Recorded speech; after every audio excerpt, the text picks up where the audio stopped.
So, sitting here with Sujith, I practiced that a couple of times. Did I pronounce it right? It was precisely how Indians would call it. Yeah. What does that name mean, Sujith? It's got a number of meanings in Sanskrit, but the one that I relate to most, at least at an aspirational level, is a person with consciousness. Okay, so it's like Bodhi. What does that mean again? The enlightened one, or yeah, Bodhisattva, or you talk about the Bodhi is like the enlightened spirits. Yeah, that is Pali. What's that? One of the Sanskrit languages. We can check your working. Okay. All right. We're here in your dressing room. There's going to be a talk you give this evening. Yes. What are you going to tell the Dutch people? I'm not going to so much tell people. I'm going to get them to explore themselves. And the exploration will be around two questions. One is around the Dharma question, the purpose, the highest life purpose, the reason why I'm born. I believe that you, Patrick, me, Sujith, all of us, we are all born with a very specific reason. And I'm going to take these individuals through some exploration to connect, perhaps come a bit closer to that self-realization.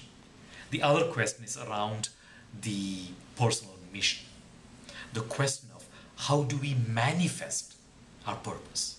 Like you, when I'm speaking with you, I'm getting the sense that your purpose that you feel so passionate about is about connecting other people to their source, to help them awaken and realize. And you're doing that, you're manifesting that purpose through your radio work, through your recordings of messengers. Those are different ways in which you are manifesting. Yeah. We zitten hier midden in een interview. Oh yeah, so all right, okay. Yes. All right, okay. We're going to close the door. Lovely. Thank you. Thanks, Medina. Thank you. Yeah. So I'm going to lock ourselves. But the knock we cannot do anything about, right? No. It's a living thing. Yes. Okay, let me see if the yeah. The purpose of life for me. So it's a personal thing. It is a very personal thing. 7 billion people on the planet today. Every one of them have got a very unique life purpose. Very unique. Of course, at the highest level, that life purpose can all be encompassed under self-realization and service. But within that, you as Patrick, what is it that you're contributing to humanity, to the universe, to the higher good, is specifically your purpose. And in this event, I'm going to help individuals do some self-examination on these questions.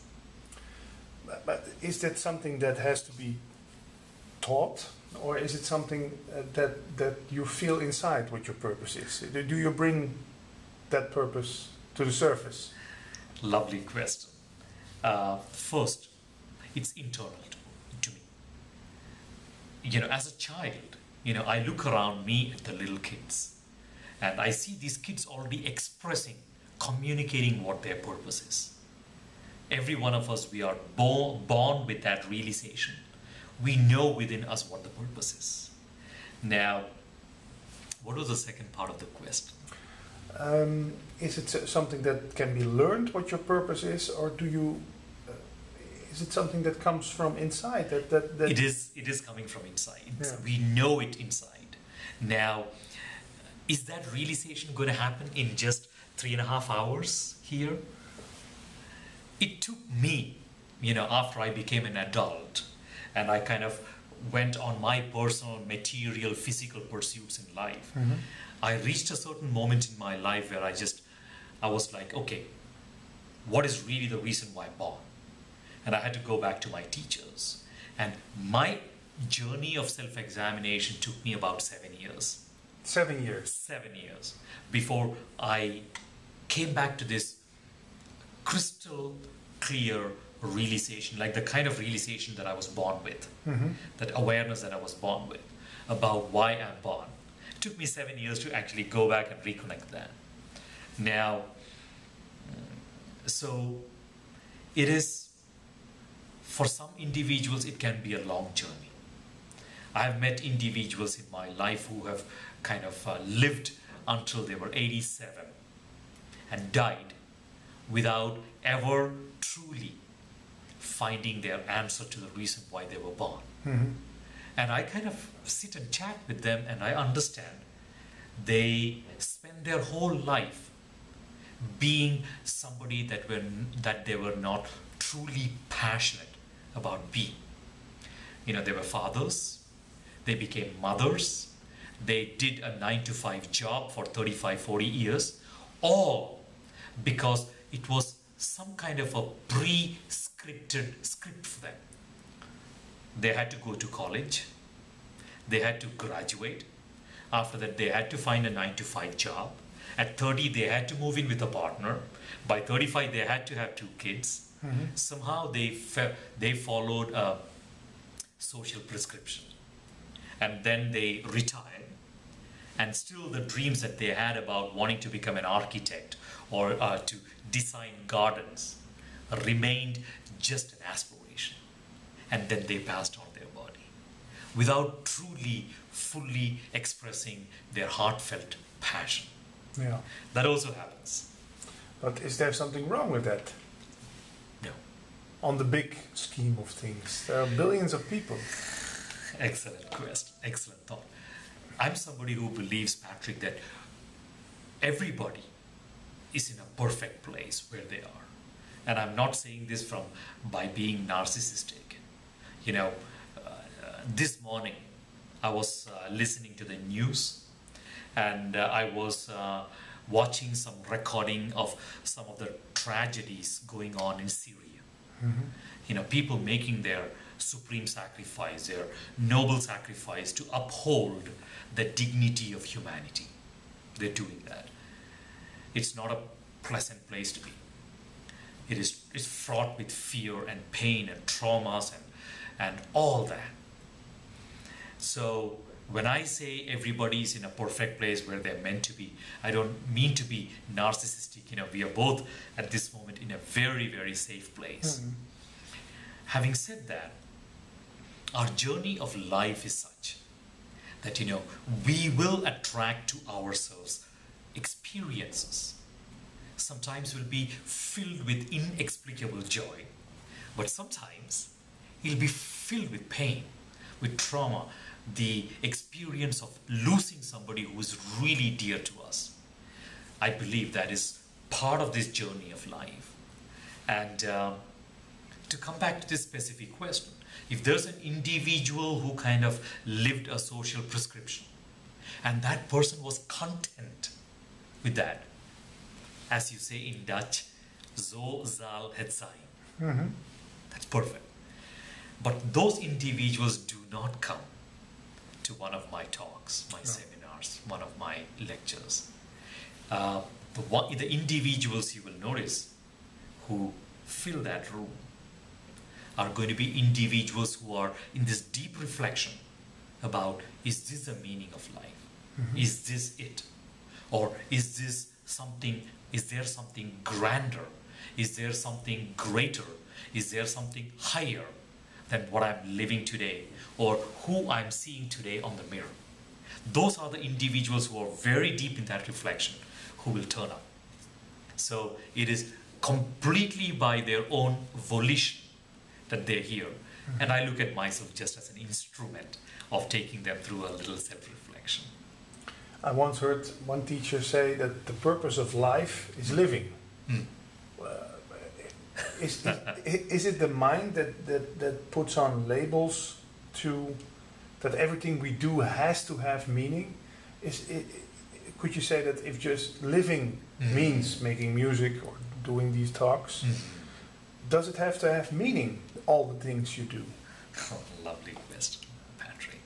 Now, how does it feel for you is your truth.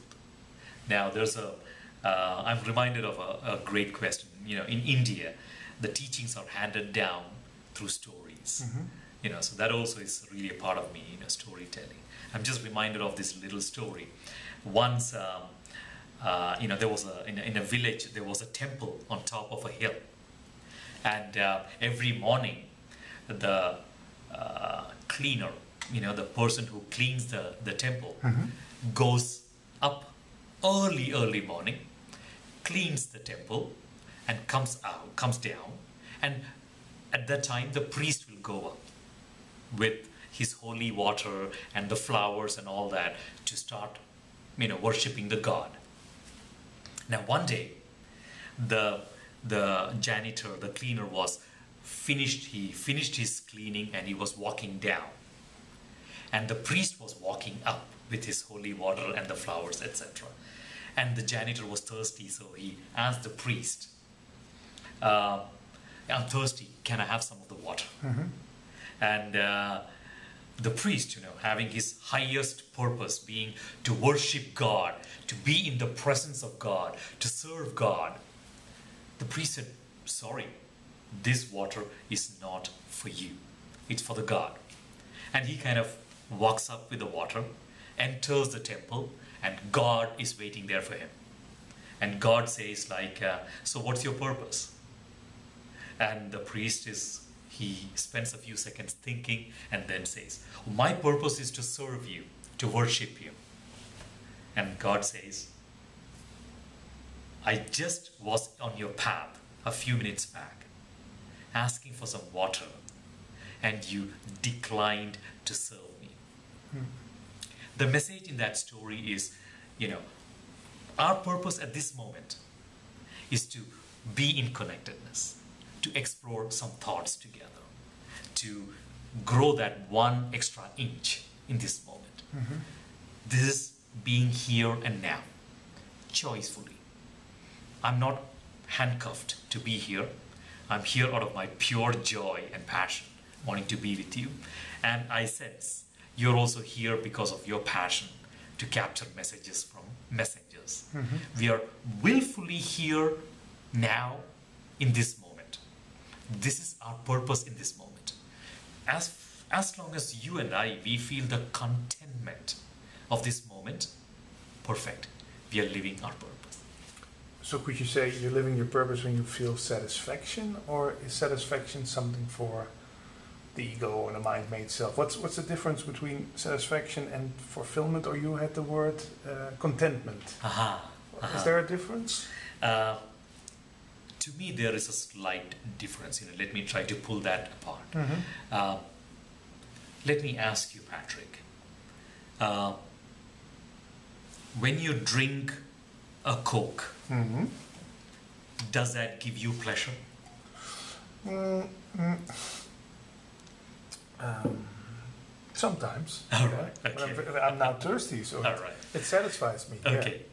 Now, do you like chocolates? Yes. You do. When you have a chocolate, does it satisfy you? Most of the time, yeah. All right. Yeah. Thank you. Now, that is the nature of pleasure. Mhm. Pleasure has got an external reference. Like when I meet somebody who's close to my heart, I feel pleasure. Mhm. When I have an ice cream or a candy bar or some nice food or play some games, whatever, I feel pleasure. Pleasure has got an external reference. Happiness, on the other hand, or contentment as I used it, has no such external reference. It's our state of being. Like when we were born as this pure, precious, priceless, non-local being, Mhm. we were born in that state of happiness. We were born happy. Happiness is not a transactional thing. It's a state, Natural state. natural state. You know, in technical terms, default setting. Yeah. That's what it is. Now,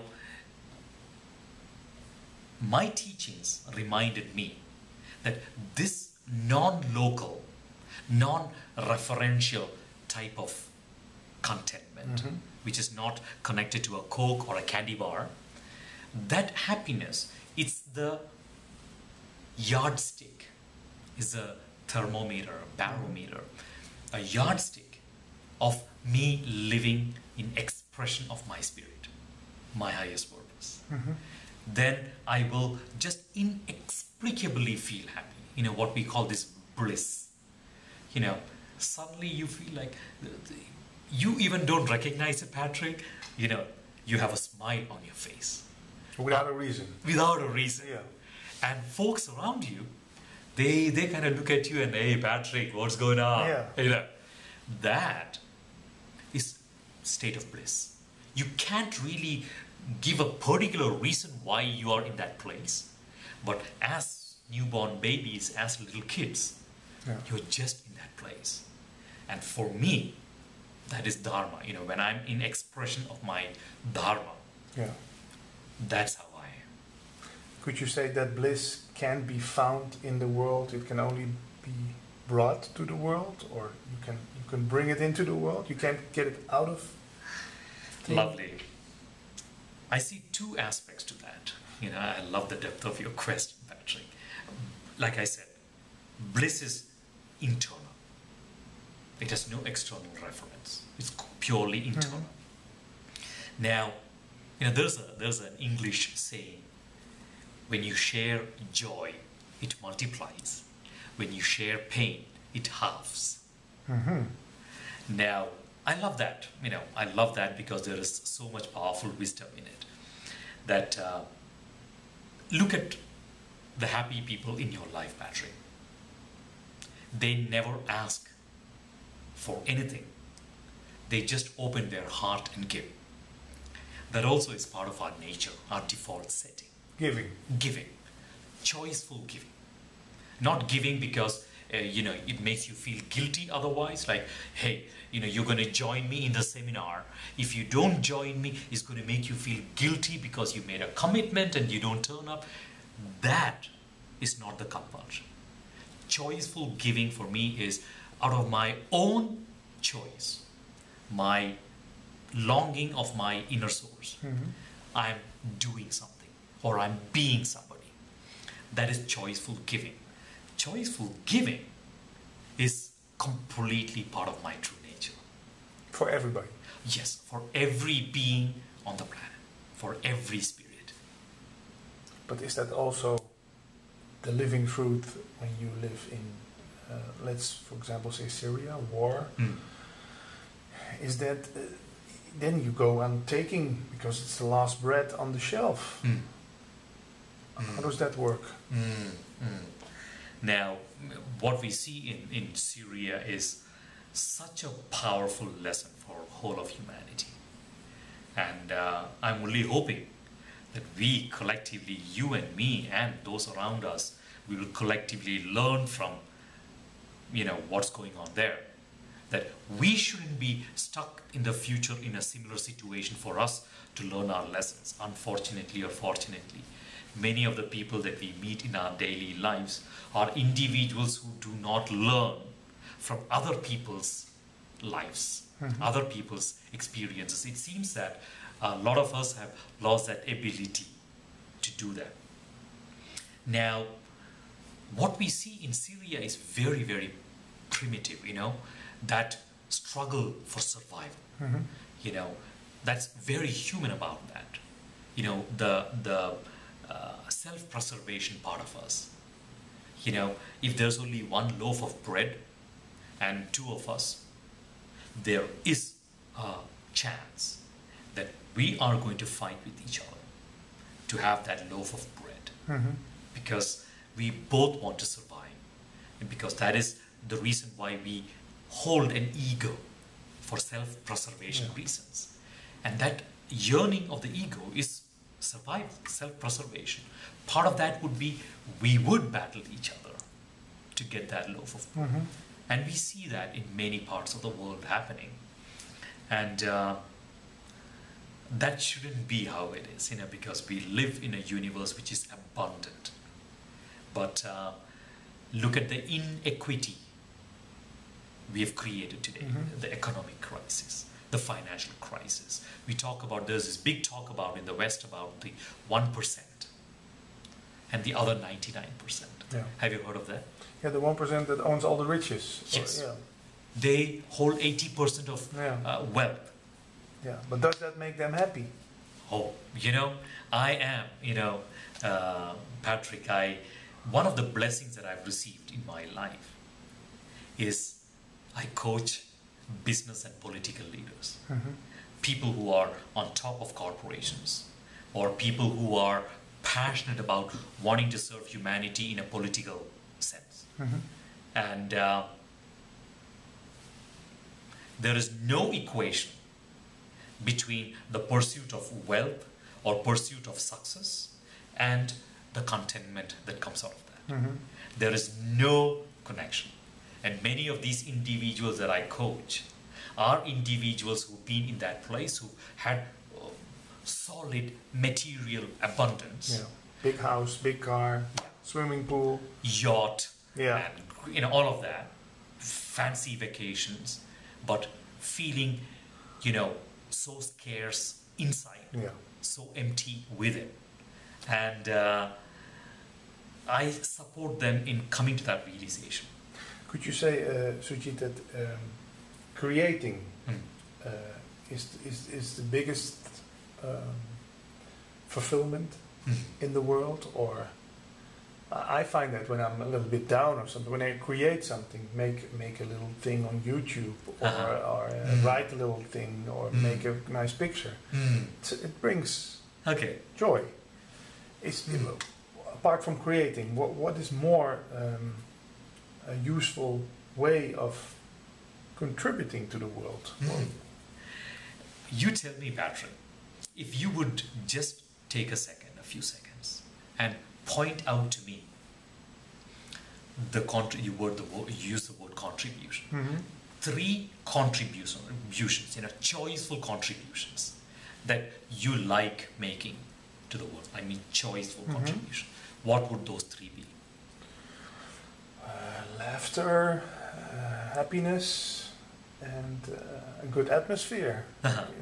So you want to contribute a good atmosphere. You want to be that good atmosphere and share that with others. Lovely. It's that works for you, and that's beautiful. But not for everybody. Could be. Only at the highest level, I can say that what makes us truly, truly fulfilled is, in India we say, the expression is Atma Mokshartham Jagat Hitayacha. That's 2 parts. I recognize Atman. Yeah. So that is self-realization. Atma Mokshartham is self-realization. And the second part is Jagat Hitayacha, that is the service to all, to the universe. These are at the umbrella level for any being, manifested being, that encompasses the purpose that brings this deepest fulfillment. So you're not here on earth for yourself, but for others, I hear you say. That self-realization part is your own personal inner thing. All right. The service is this beautiful, joyful act of choiceful giving. There's nothing more incredibly fulfilling than that.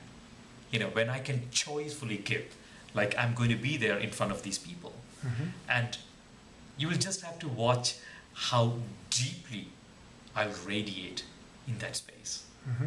Simply because I am embodying my mission. And I don't want anything in return for that.